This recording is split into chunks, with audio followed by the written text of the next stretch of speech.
દારૂબંધી માત્ર કાગળ પર જ હોવાનો વધુ એક પુરાવો સુરતથી સામે આવ્યો છે, જ્યાં કામરેજ વિસ્તારમાં લાખોની કિંમતનો દારૂ પકડાયો છે। સ્ટેટ મોનિટરિંગ સેલે બાતમીના આધારે મહારાષ્ટ્રથી કચ્છ જઈ રહેલું ટેન્કર પકડ્યું, જેમાં અંદાજે 67 લાખની કિંમતનો દારૂ સાથે 1 કરોડનો મુદ્દામાલ જપ્ત કરવામાં આવ્યો છે। દારૂની હેરફેર કરવા બદલ પોલીસે એક આરોપીને ઝડપી પાડ્યો, જ્યારે અન્ય 2 આરોપીઓને વોન્ટેડ જાહેર કરવામાં આવ્યા છે। ત્યારે દારૂબંધીના ધજાગરા ઉડાવતો આ એક વિડીયો સામે આવ્યો સુરતના કામરેજ ટોલ નાકા પાસેથી। વધુ માહિતી મેળવીશું, સંવાદદાતા નિર્મલ આપણી સાથે ફોન લાઈન પર જોડાયા છે। નિર્મલ, ટેન્કરમાંથી દારૂ પકડાયો છે કામરેજ પાસે, શું અપડેટ આ મામલે? ચોક્કસથી હતા કે આમ તો ગુજરાતમાં દારૂબંધી હોય છે, પરંતુ રોજના લાખો કરોડો રૂપિયાના દારૂ પકડાતો હોય છે।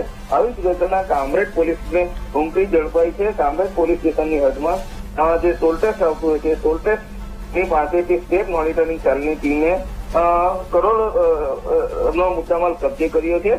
એક મહારાષ્ટ્રથી કચ્છ તરફ એક કન્ટેનર જઈ રહ્યું હતું, તેની બાતમી મળી હતી। બાતમીના આધારે એસએમસીની ટીમ ટોલ ટેક્સ પર વોચ રાખીને બેઠી હતી, અને જયારે આ કન્ટેનર આવ્યો, બંધ બોડીનું આ કન્ટેનર હતું, અને કન્ટેનર આવતા જ આ કન્ટેનરને ઝડપી પાડ્યું હતું, અને તેમાંથી 67 લાખનો દારૂ એમ કુલ 1 કરોડથી વધુનો મુદ્દામાલ એસએમસીની ટીમે કબજે કર્યો છે।